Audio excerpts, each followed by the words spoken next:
Hello guys, in this video, I'll show you how to use the interlinking feature in Scalenut, so make sure you watch this video to the end.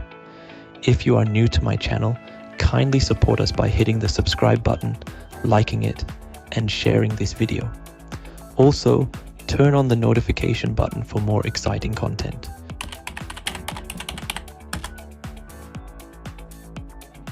Before we proceed, you may want to ask, what is interlinking and how do I go about it?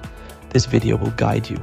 Interlinking refers to creating hyperlinks that connect one page or post on a website to another page or post within the same website domain.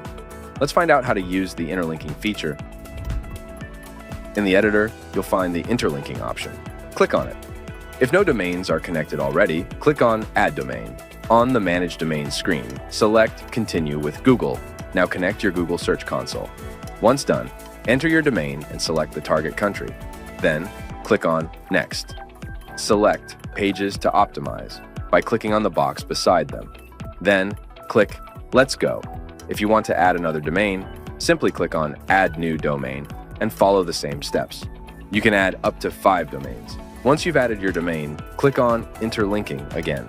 You can now select the domain you want by simply clicking on it. Click on Start and wait for our platform to process the data. On the right side of the editor, you will see all the interlinking data available. You can either add them if you want or dismiss them. If you've fixed the interlinking, the suggestions will show up as fixed and you are done.